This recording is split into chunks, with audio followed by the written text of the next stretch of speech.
Before we get into the video, I wanted to let you guys know that I'm currently running a giveaway in my Discord for the starter pack, or alternatively, if you already have the starter pack, I'll buy you 3 mining totems. I'm just doing this because I appreciate all the support on my last video, so I decided that I'd give back to my community. So all you have to do to join, like and subscribe, join the Discord through the link in the description, go to the giveaways channel, click this button, and boom, you're in. I wish you guys all luck on the giveaway. Anyways, let's go ahead and get into the tier list. Alrighty guys, so the way that this is going to work is I'm going to be ranking from the most common to the most rare races in the game, and then S tier is going to be the best, all the way down to C tier being the worst. So yeah, let me put y'all on game of what race you should be using in the Forge. And I'll also throw the stats of each race on screen on the right side while I rank them. So yeah, hopping right into it, Human is going to go in C tier. This literally just gives you luck and XP bonus, nothing interesting about it at all. Then we have Elf, which is basically a better version of Human, so it'll go one tier above. This one gives you 7% XP rather than 3%, so that's literally the only reason it's going above. Then we have the Zombie. This one is kind of questionable because it takes away your HP, but then gives you a passive that gives you regen, and then another passive that gives you an ability where you have a 15% chance to absorb incoming attack damage and convert it back to health. I think that this is kind of good for progressing and maybe arguably a bit better than Elf just because it could potentially let you live a really long time in combat and potentially live forever if you get super lucky. So I'll go ahead and put that one above the Elf. Then we have the Goblin. This one is our first rare race on the list, and I'm definitely putting this one in S tier. It gives you a 12% discount, and at first, that doesn't sound very good, but when you're using a pickaxe, you can sell it for 75% of the price you bought it for, and then if you get a 12% discount on your next one, you basically just like upgrade into a new pickaxe for like way, way cheaper because you sold your old one and then you're buying a new one and you have like all this money stacked up. Super good race all around, very good for progressing, so I'm going to go ahead and throw it in S tier. The next one is the Undead. It gives you minus 12% health.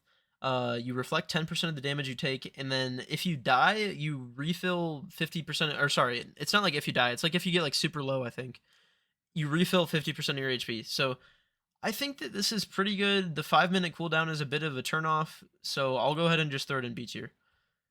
Next one is Orc. This one gives you minus 10% stamina, minus 10% movement speed, but in turn for that, you get 10% physical damage and 15% health, as well as some cosmetic 10% size.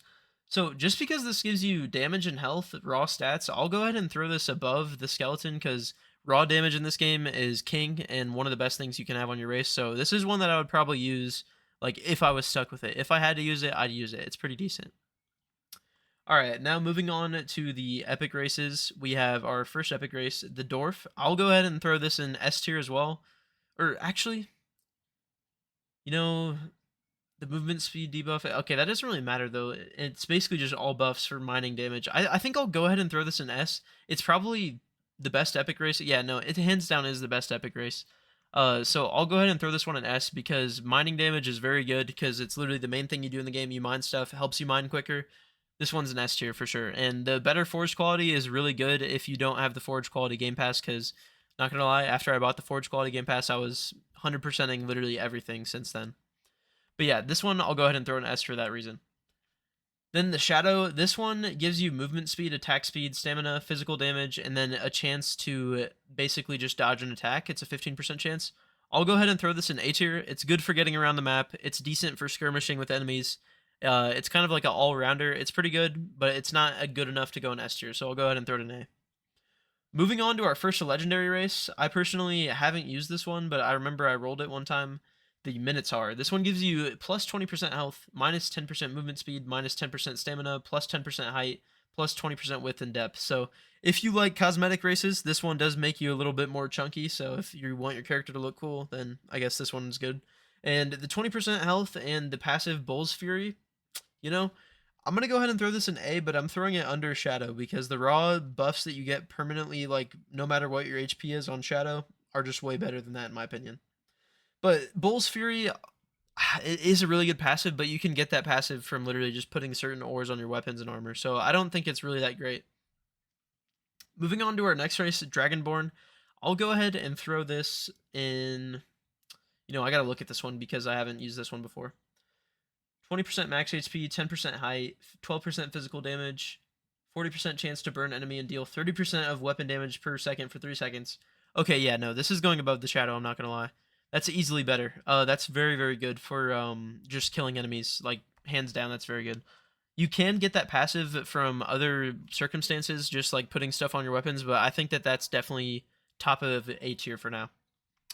The next race is our last legendary race, the Golem, and yeah, we're getting down to these top three, but this will get a little bit more interesting than you think.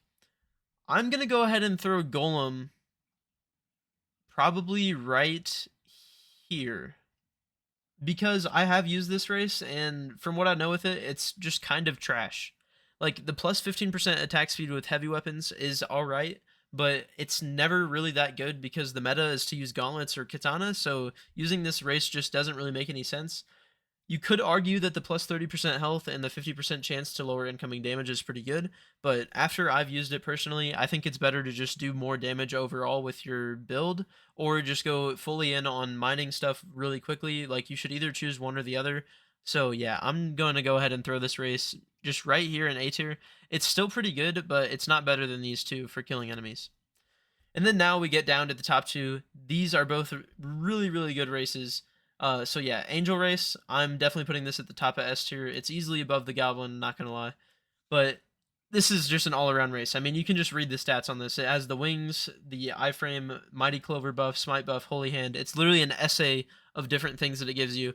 And the main thing that I want you to look at with the Angel is the fact that it gives you a very, very large luck boost. And the smite ability is also very good for damage on enemies. So you get a giant luck boost as well as a bunch of different buffs that make your character just overall way better. Angel's easily the top of S tier, and because it has a luck bonus and the demon is very, very similar to the angel, the demon is just going to go right behind the angel. So angel is better than demon, and here's the stats for the demon on the right side of the screen. I'm not even going to read all that because it's low-key just a lot, and I just want to save you the time of me yapping that. But yeah, this is going to be my complete tier list, and I hope that I surprised you a little bit with my rankings because I feel like this is a bit different than what other people have said, but honestly, I am completely happy with this list. Like, I think some of these ones in A tier might be interchangeable, but otherwise, everything is where it's supposed to be. But yeah, if you guys enjoyed the video today, I appreciate you for watching, and do remember, like and subscribe, and yeah, let me know what video I should make next. Let me know if you have any gripes with my tier list and you think it might be bad or really good in either way. Yeah, I'll see y'all in the next one, though. Love y'all, boys. Peace.